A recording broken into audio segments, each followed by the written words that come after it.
And we're rolling. All right, here we go. Dr. Jim Arbogast is here to share tips for preventing the spread of germs and what people can do to protect themselves through the end of the cold and flu season. Hi, Jim. What are your tips? Hi. First of all, I want to tell you that hand hygiene is critically important.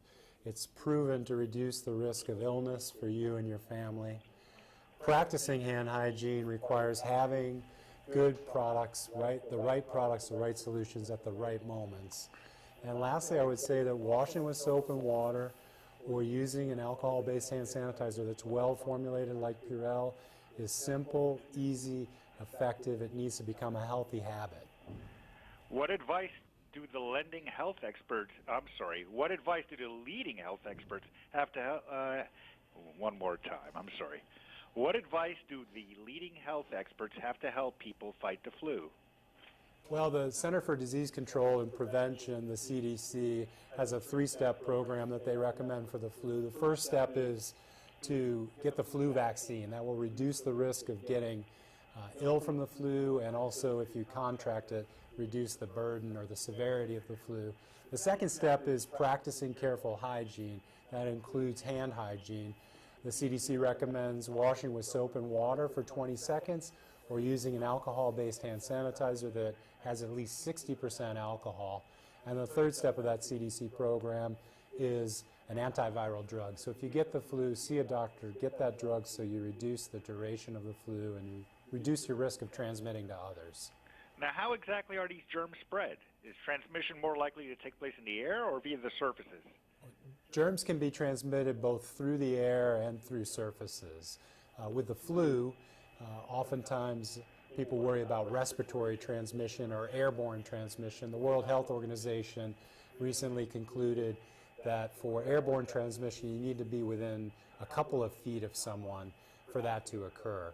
And that's not happening very frequently. So more often than not, transmission occurs from surfaces to hands to face.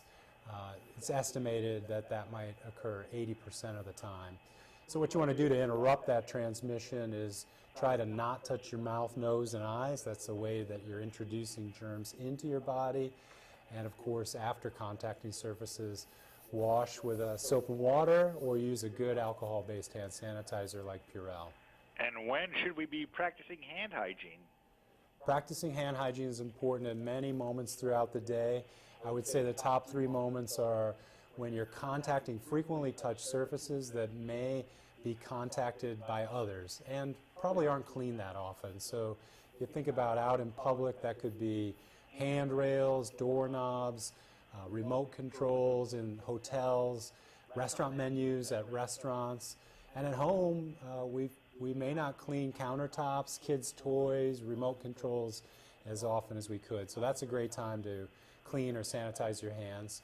I would say the next is before and after preparing food. You don't want dirty hands to contact the food that others are going to eat. That can cause food-borne illness. Hand hygiene is really important there.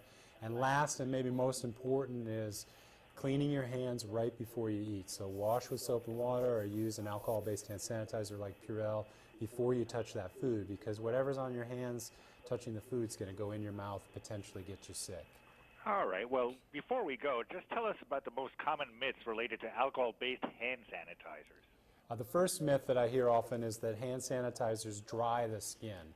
And we know that a well-formulated alcohol-based hand sanitizer like Purell Advanced will actually maintain skin condition, in some cases improve that. There have been studies done in hospitals with nurses where they showed that nurses that frequently use that hand sanitizer actually had improved skin condition. The formulation really matters, so we make sure that the alcohol has other ingredients in there that give a good sensory effect. You want it to feel good and smell good while you use it, so you're more inclined to use it again. It's got to kill those germs rapidly and effectively.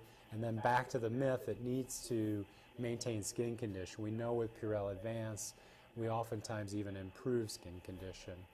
Good tips. Where can we go for more information? You can go to our website, which has answers to frequently asked questions, links to public health organizations, some good practical advice, at Purell.com. That's Purell.com. Dr. Arbogast, thank you very much. That was very helpful. Thank you.